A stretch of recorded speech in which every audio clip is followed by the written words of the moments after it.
tidak terpisahkan untuk mencapai karakter dan untuk mencapai kebiasaan atau pembiasaan yang akhirnya membentuk daripada attitude atau akhlak dari anak-anak usia dini hingga dewasa. Selanjutnya saya persilahkan Bapak Maman Faturrahman dari sebagai Kepala Pusat Kurikulum dan Perbukuan Balitbang dan Perbukuan Kemendikbud Republik Indonesia. Apakah Pak Maman Faturrahman sudah hadir, Pak? Mohon. Iya, sudah. Terima kasih, Ibu. Baik, terima kasih. Silakan, Pak Maman. Iya, terima kasih. Bismillahirrahmanirrahim. Assalamualaikum warahmatullahi wabarakatuh. Dan selamat siang Bapak dan Ibu sekalian. Terima kasih Bu Dr. Hetifah di sini. Mudah-mudahan bisa terus bersilaturahmi Ibu dan Bapak Ibu sekalian. Selamat Pak Ade Sungkar atas bukunya ya. Dan saya yakin banyak orang yang punya ide ya. Dan ini menjadi motivasi bagi kita semua bahwasanya kalau ide itu tidak ditulis dalam bentuk buku, ide itu akan hilang ketika orang itu meninggal gitu. Tapi ketika ditulis mungkin akan ada yang melanjutkan, mengembangkan dan seterusnya lah. Dan itu akan menjadi ilmu yang barokah dan bermanfaat ya kalau dalam konteks agama seperti itu.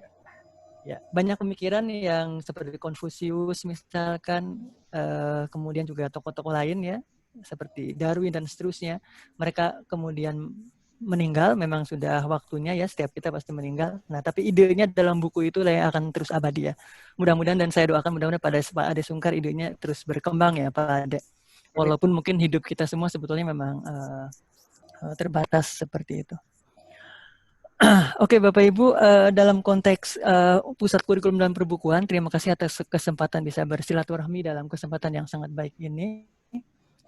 Jadi saya coba menyiapkan beberapa yang mungkin sedikit banyak dalam bentuk apresiasi kepada buku Good, Great, dan Beyond tersebut ya.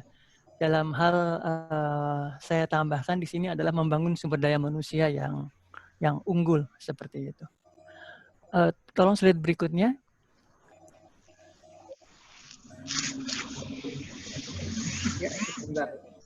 Oke, atau mau ya tidak apa.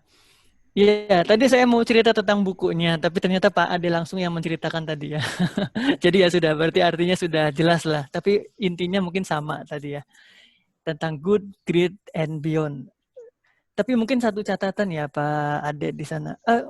Nggak apa-apa, slide yang tadi aja nggak apa-apa. Yang tadi belum, yang sebelumnya, slide kedua, masih kedua. Slide yang sebelumnya ini. Tapi mungkin satu catatan besar dulu sebelum nanti ke catatan-catatan yang kecil di bawahnya tadi sudah ada. Jadi Bapak Ibu mungkin satu hal yang perlu kita samakan persepsi di sini. Bahwasanya ketika SDM atau manusia itu berkembang, tidak hanya kondisi internalnya saja, tapi juga kondisi eksternalnya di sana yang perlu disiapkan. Disitulah sebetulnya peran pemerintah ya di sini. Peran dari dari wakil rakyat, dari MPR, DPR, dari pemerintah, Kemdikbud, kurikulum, perbukuan, sampai ke tingkat sekolah, Pemda, dan seterusnya untuk menyiapkan lingkungan yang tepat bagi sumber daya manusia tersebut untuk bisa berkembang. Kalau dalam ranahnya Pak Ade di sini adalah dari good ke great dan ke beyond, begitu ya Pak Ade ya.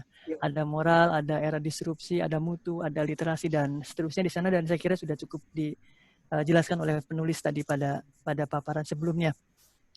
Saya ambil contoh sederhana Bapak Ibu. Misalkan saya punya benih strawberry yang bisa diklaim sebagai benih yang unggul gitu. Ini benih unggul, benih unggulan strawberry itu. Tapi kemudian ketika benih itu saya tanam di Jakarta misalkan, atau saya tanam di mana ya, di Banten gitu, atau mungkin saya tanam misalkan di Jepang, di tempat lain yang lingkungannya panas, benih itu tidak akan optimal. Jadi benih itu mungkin tumbuh, tapi ya tumbuhnya apa adanya, sekedar tumbuh ya. Padahal itu adalah benih yang sangat bagus gitu, sangat cocok, sangat unggul kalau jadi strawberry, itu strawberry yang rasanya manis dan mungkin tepat untuk kue dan seterusnya. Tapi kalau benih strawberry itu ditanam di lingkungan yang tepat, ditanam di Bandung misalkan, di puncak atau di daerah dingin, karena memang kan kita tahu secara kausalitas sebab dan akibat, benih stroberi itu akan cocok, akan berkembang dengan optimal kalau lingkungannya sesuai. Jadi daerah dingin yang tepat, maka akan bisa optimal semua potensi yang ada di benih tersebut. Jadi sama seperti SDM juga, sehebat apapun SDM kita ya, ketika kita ingin supaya berkembang good, great, beyond itu, kalau tidak disiapkan lingkungan yang tepat, ya tentu saja tidak akan bisa berkembang secara optimal. Dan sampai kapanpun ya tidak akan pernah menjadi SDM yang unggul. Sama seperti benih tadi, walaupun punya potensi yang bagus, tapi kalau lingkungannya tidak tepat juga pasti akan mati dan tidak akan berkembang seperti diharapkan. Jadi di sini Pusat Kurikulum dan Perbukuan prinsipnya mengapresiasi dan mengucapkan selamat Pak Ade. Mudah-mudahan pemikiran tentang pengembangan ini menjadi bahan diskusi banyak orang dan mudah-mudahan juga menjadi inspirasi ya bagi banyak orang dan mudah-mudahan ilmu ini bermanfaat dan menambahkan sebuah catatan besar bahwasanya tidak hanya SDM-nya saja tapi lingkungan dan beberapa hal lain juga perlu diperhatikan di sana. Kemudian tuntutan lain yang juga mungkin perlu menjadi perhatian adalah ketika akan berkembang sebuah SDM perlu ada sinergi yang sangat tepat di sana antara SDM tersebut dengan lingkungannya. Kemudian kalau ingin berbicara tentang impact, maka harus ada hubungannya nanti dengan sumber daya alam. Mohon ke slide berikutnya, ke sumber daya alam. Kalau kita bicara dalam konteks yang lebih luas ya, sebagai sebuah negara atau sebagai sebuah bangsa, komunitas, dan seterusnya di sana. Nah, Bapak Ibu, SDM yang diharapkan tentunya juga harus sesuai dengan alamnya. Sebagai contoh, dan kita bersyukur bahwasanya kita punya lingkungan geografi yang sangat beragam. Dari ujung barat sampai ujung timur itu sangat beragam. Mungkin kalau dari ujung barat ya Sumatera ada kemiripan dengan wilayah Melayu misalkan, bangsa Melayu. Kemudian di bagian tengah ada dominasi dari Jawa, kemudian dari Kalimantan, Sulawesi ya di sana punya karakteristik, dan di bagian timur ada Melanesia ya kemiripan dari Papua dan seterusnya. Nah inilah mungkin sedikit menjawab yang ditanyakan Bu Hetifah sebetulnya tentang karakter pelajar Pancasila, karena itulah salah satu yang mengikat kita sebetulnya. Jadi ikatan yang bisa mengikat dari ujung barat ke ujung timur, yang bisa mengikat kebinekaan itu, bahasa Bhinneka Tunggal Ika ya, berbeda-beda tapi satu tujuan adalah konteks kesepakatan para founding father kita yaitu Pancasila. Oleh karena itulah pengembangan profil pelajar Pancasila ini sangat penting. Dan kemudian Pusat Kurikulum dan Perbukuan bekerja sama dengan Pusat Penguatan Karakter selama 17 hari ke depan itu terus-menerus mendiseminasikannya ya. Saya pada hari Senin yang lalu dengan berbagai UPT dari seluruh Indonesia, kemudian pada hari ini dengan berbagai dinas pendidikan, besok dan seterusnya sampai beberapa hari ke depan itu inisiasi dari Pusat Penguatan Karakter bersama dengan teman-teman lain termasuk diantaranya dari Pusat Kurikulum dan Perbukuan.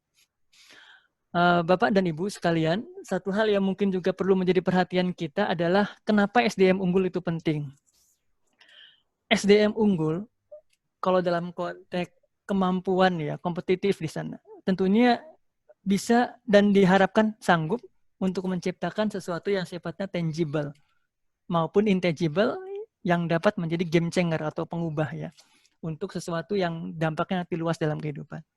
Nah, sekarang saya tanya ini, Bapak Ibu menggunakan handphone kan ada sistem operasinya itu. Ada yang mungkin menggunakan iOS ya, ada yang menggunakan Android gitu.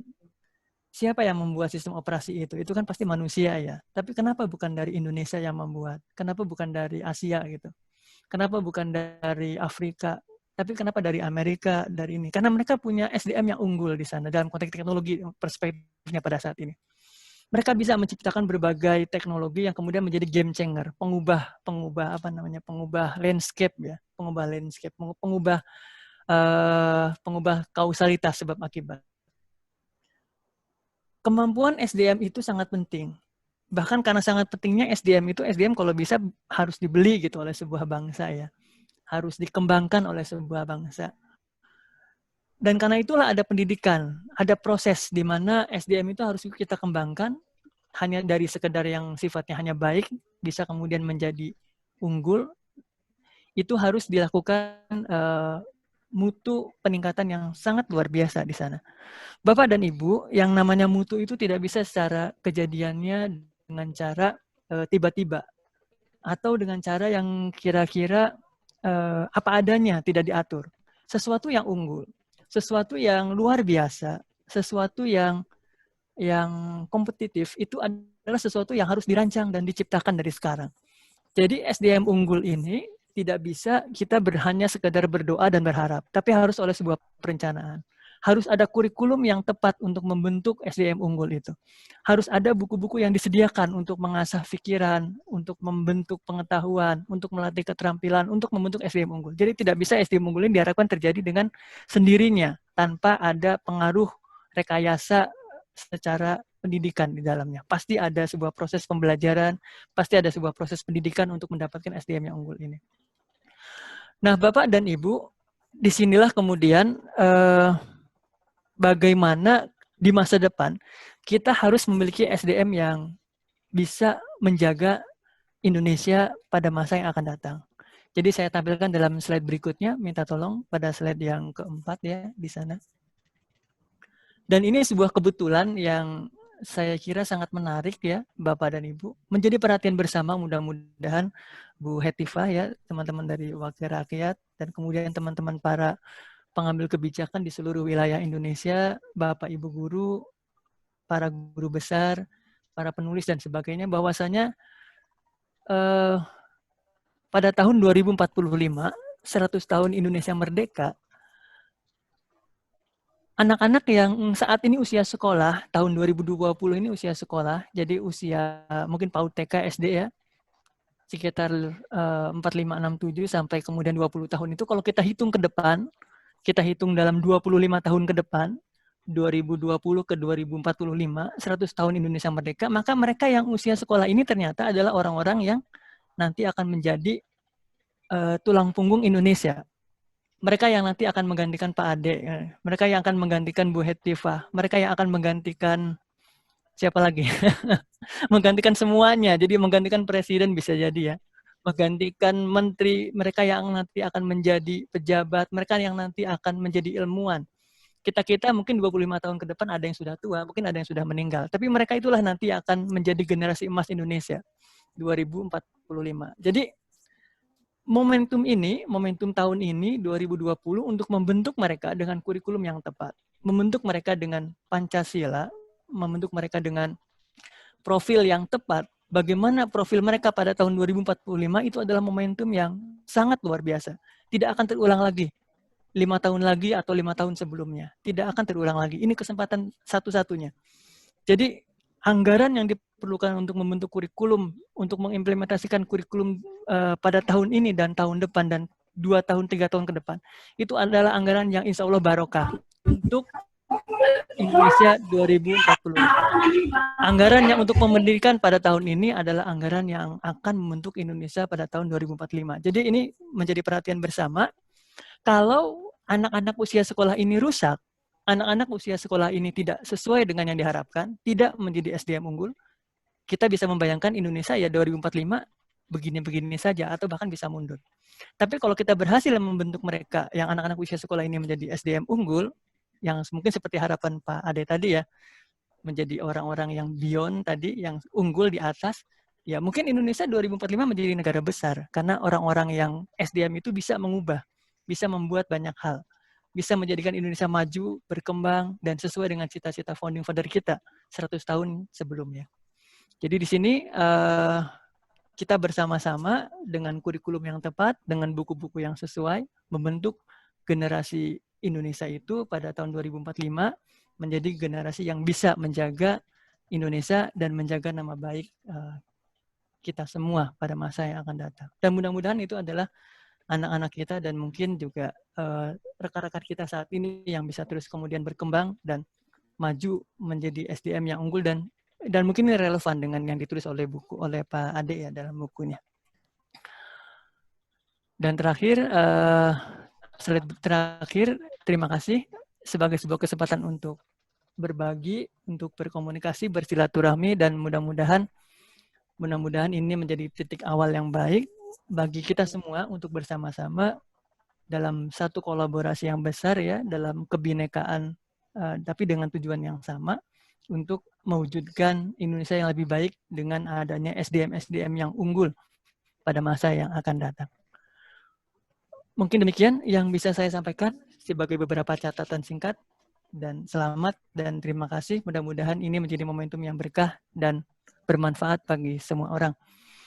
Terima kasih dari saya. Mohon maaf kalau ada yang mungkin kurang berkenan dari kata-kata dan lainnya. Terima kasih. Wabillahi taufiq wal hidayah. Wassalamualaikum warahmatullahi wabarakatuh. Saya kembalikan kepada Bu Indah dan teman-teman. Terima kasih Bapak Maman Fatur Rahman sebagai Kepala Pusat Kurikulum dan Perbukuan. Intisari daripada yang disampaikan Bapak lebih kurangnya adalah sumber daya manusia dan sumber daya alam itu utamanya memang nggak biasa-biasa saja ya Pak, perlu unggul. Karena dengan unggul itulah nanti Indonesia di tahun 2045 akan menjadi negara yang unggul. Unggul artinya ya sudah pasti melebihi dari yang biasa-biasa saja.